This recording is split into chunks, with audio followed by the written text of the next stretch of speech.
ಇವತ್ತು ನಾನು ರೀಡಿಂಗ್ ಮಾಡ್ತಾ ಇರೋದು ಯಾವ ವಿಚಾರದ ಬಗ್ಗೆ ಅಂತ ಅಂದರೆ, ಯಾರಿಗೆಲ್ಲ ಬ್ರೇಕಪ್ ಆಗಿ ನಿಮ್ಮ ಪಾರ್ಟ್ನರ್ ದೂರ ಆಗಿರ್ತಾರೆ ಅವರು ಇನ್ನೂ ಕೂಡ ವೇಟ್ ಮಾಡ್ತಿರ್ತಾರೆ. 1 ವರ್ಷ 2 ವರ್ಷ ಆಗಿದ್ರೂ ಇನ್ನೂ ಆ ಪಾರ್ಟ್ನರ್ ಬಗ್ಗೆನೇ ಬರ್ತಾರೆ ಅನ್ನೋ ಭರವಸೆ ಇಟ್ಕೊಂಡು ಇಲ್ಲಿವರೆಗೂ ವೇಟ್ ಮಾಡ್ತಾ ಇರ್ತಾರೆ. ಬಟ್ ಆ ಕಡೆಯಿಂದ ಯಾವುದೇ ಥರ ರೆಸ್ಪಾನ್ಸ್ ಇರೋದಿಲ್ಲ. ಆದ್ರೂ ಕೂಡ ನೀವು ವೇಟ್ ಮಾಡ್ತಾ ಇರ್ತೀರ. ಅಂಥವ್ರಿಗೆ ಈ ವಿಡಿಯೋ ರೆಸೊನೇಟ್ ಆಗುತ್ತೆ. ಇದೊಂದು ಟೈಮ್ಲೆಸ್ ರೀಡಿಂಗ್ ಆಗಿರುತ್ತೆ. ಇದು ಇಲ್ಲಿಂದ 3 ತಿಂಗಳು ಈ ಎನರ್ಜಿ ಇರುತ್ತೆ ಅಂತ ಹೇಳ್ಬೋದು. ಸೊ ಯಾರಿಗೆಲ್ಲ ಈ ವಿಡಿಯೋ ಅನ್ವಯ ಆಗುತ್ತೆ, ರೆಸೊನೇಟ್ ಆಗುತ್ತೆ ಅಂಥವ್ರು ಈ ವಿಡಿಯೋನ ನೋಡ್ಬೋದು. ಈ ವಿಡಿಯೋದಲ್ಲಿ ರೆಸೊನೇಟ್ ಆಗ್ತಾ ಇಲ್ಲ ಅಂತಂದರೆ ಇದು ಲೆಟ್ ಗೋ. ನೀವು ಮುಂದಿನ ವಿಡಿಯೋಗೆ ಹೋಗಿ ಯಾವುದು ನಿಮಗೆ ರೆಸೊನೇಟ್ ಆಗುತ್ತೆ ನನ್ನ ವಿಡಿಯೋಸ್ಗಳಲ್ಲಿ ಅದನ್ನು ರೆಸೊನೇಟ್ ಮಾಡ್ಕೊಳ್ಳಿ. ಓಕೆನಾ?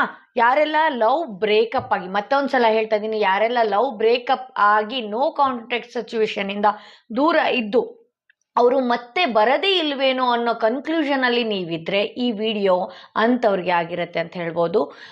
ನಾನು ಎಂದಿನಂತೆ 2 ಕಾರ್ಡ್ಸ್ಗಳನ್ನ ನಿಮ್ಮ ಮುಂದೆ ಇಟ್ಟಿದ್ದೀನಿ. ಯಾವ ಕಾರ್ಡಲ್ಲಿ ಮೇಲಿರೋ ಸ್ಟೋನ್ ನಿಮಗೆ ತುಂಬಾ ರೆಸೊನೇಟ್ ಆಗ್ತಾ ಇದೆ.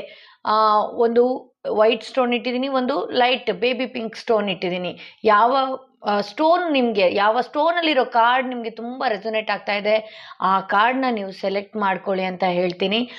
ಯಾರಿಗೆಲ್ಲ ರೆಸೊನೇಟ್ ಆಗ್ತಾ ಇಲ್ಲ ಅಂತಂದರೆ you can let go.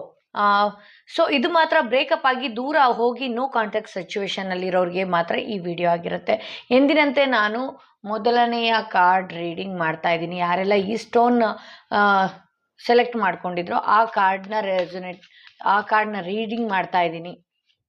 So ಯಾರಿಗೆಲ್ಲ ಇಂಡಿವಿಜುವಲ್ ಟ್ಯಾರೋ ರೀಡಿಂಗ್ ಸೆಷನ್ ಬೇಕು ಅನ್ನೋದಾದರೆ ಡಿಸ್ಪ್ಲೇಲಿ ಕೊಟ್ಟಿರೋ ನಂಬರ್ಗೆ ಕಾಲ್ ಮಾಡಿ ಮುಂಚೆನೇ ಅಪಾಯಿಂಟ್ಮೆಂಟ್ ತಗೊಳ್ಬೇಕಾಗತ್ತೆ. ಇದು ಪೇಯ್ಡ್ ರೀಡಿಂಗ್ ಆಗಿರುತ್ತೆ. ಅಂದರೆ ಇದಕ್ಕೆ ಪಾವತಿ ಮಾಡಬೇಕಾಗತ್ತೆ, ಫೀಸ್ ಇರುತ್ತೆ.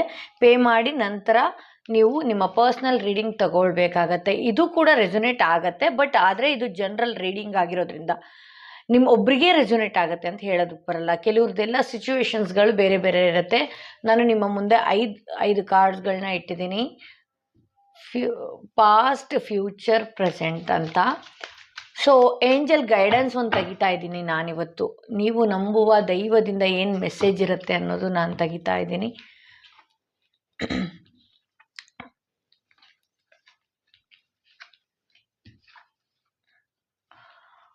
ಓಕೆ, ನಿಮ್ಮ ಪ್ರೀತಿ ವಿಚಾರದಲ್ಲಿ ನಿಮ್ಮ ಚಡಪಡಿಕೆ ಜಾಸ್ತಿ ಇದೆ, ನಿಮ್ಮ ಹೋರಾಟ ಜಾಸ್ತಿ ಇದೆ. ಏನೇ ಆಗಿದ್ರೂ ನನಗೆ ಆ ಪ್ರೀತಿ ಬೇಕು ಅಂತ ಹೊಡೆದಾಟ ನಿಮ್ಮಲ್ಲಿತ್ತು. ಬಟ್ ಅವರಲ್ಲಿ ಯಾವಾಗಲೂ ಗೊಂದಲಗಳಿತ್ತು. ಯಾವುದನ್ನು ಡಿಸಿಷನ್ ತಗೊಳ್ಬೇಕು ಅನ್ನೋದು ಅವ್ರಿಗೆ ಗೊತ್ತಾಗಲಿಲ್ಲ. ಸೊ ಹಾಗಾಗಿ ನಿಮ್ಮನ್ನು ನೀವು ಬೇಡ ಅಂತಲೂ ಹೇಳಲಿಲ್ಲ, ಬೇಕು ಅಂತಲೂ ಹೇಳಲಿಲ್ಲ. ಈ ರೀತಿ ಮಾಡಿಕೊಂಡು ನಿಮ್ಮನ್ನು ಅವಾಯ್ಡ್ ಮಾಡೋದಾಗಿರ್ಬೋದು, ಏನೇ ಒಂದಿರ್ಬೋದು.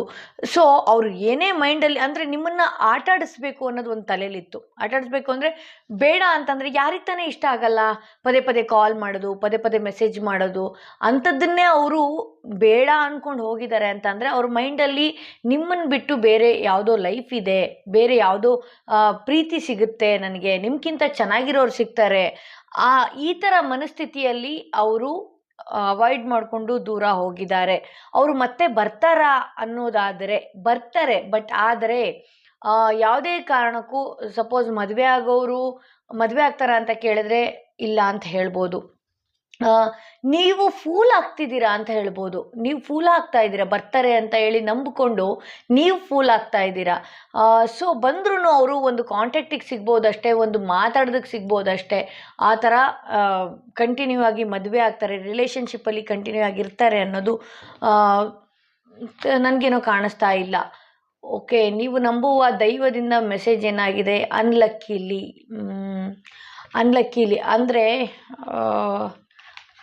ಅನ್ಲಕ್ಕಿಯಾಗಿ ಕಳ್ಕೊಂಡ್ರಿ, ಇದೊಂದು ವಿಚಾರದಲ್ಲಿ ನೀವು ಅನ್ಲಕ್ಕಿ ಆಗಿದ್ದೀರಿ ಅಂತ. ಬಟ್ ಫ್ಯೂಚರಲ್ಲಿ ನಿಮಗೆ ಅಂತಲೇ ಒಂದು ಒಳ್ಳೆ ಲೈಫ್ ಇದ್ದೇ ಇರುತ್ತೆ. ದಯವಿಟ್ಟು ನೀವು ಲೆಟ್ ಗೋ ಮಾಡಿ ಆ ವ್ಯಕ್ತಿನ ಅಂತ ಹೇಳ್ತಾ ನಾನು ಈ ಫಸ್ಟ್ ಕಾರ್ಡ್ನ ಮುಗಿಸ್ತಾ ಇದ್ದೀನಿ.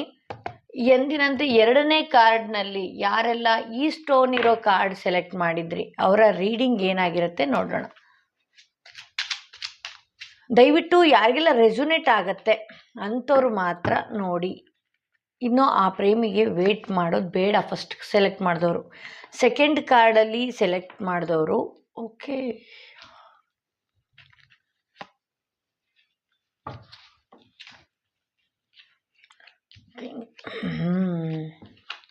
ನಿಮ್ಮ ಪ್ರೀತಿಯಲ್ಲಿ ಥರ್ಡ್ ಪಾರ್ಟಿ ಎಂಟ್ರಿ ಆಗಿರೋದಕ್ಕೆ ನಿಮ್ಮ ಪ್ರೀತಿ ಡಿಸ್ಕನೆಕ್ಟ್ ಆಗಿದೆ ಅಂತ ಹೇಳ್ಬೋದು.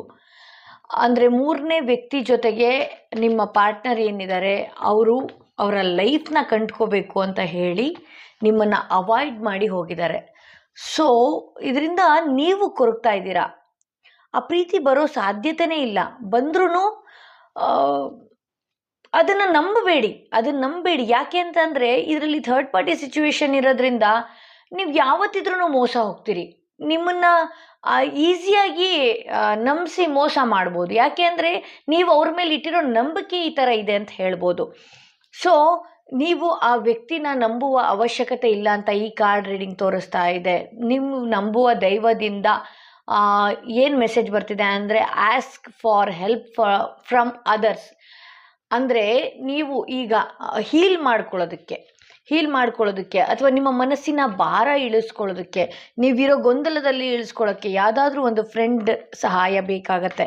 ಅಥವಾ ನಿಮ್ಮ ಮನೆಯಲ್ಲಿ ಯಾರಾದರೂ ಒಂದು ಅಕ್ಕ ತಂಗಿ ಯಾರೇ ಇರಲಿ ಅವ್ರ ಹತ್ರ ನಿಮ್ಮ ಫೀಲಿಂಗ್ಸ್ನ ಹೇಳ್ಕೊಂಡು ನಿಮ್ಮ ಮನಸ್ಸಿನಲ್ಲಿರೋ ಭಾರನ ಇಳಿಸ್ಕೋಬೇಕು ಅಂತ ಈ ರೀಡಿಂಗ್ ಹೇಳ್ತಾ ಇದೆ. ಯಾರಿಗೆಲ್ಲ ಇಂಡಿವಿಜುವಲ್ ಟ್ಯಾರೋ ರೀಡಿಂಗ್ ಬೇಕು ಅಂದರೆ ಪರ್ಸ್ನಲ್ ಆಗಿ ನೀವು ಅಪಾಯಿಂಟ್ಮೆಂಟ್ ತೊಗೊಳ್ಬೇಕಾಗತ್ತೆ ಅಂತ ಹೇಳ್ತಾ ಈ ವಿಡಿಯೋನ ಇಲ್ಲಿಗೆ ಮುಗಿಸ್ತಾ ಇದ್ದೀನಿ.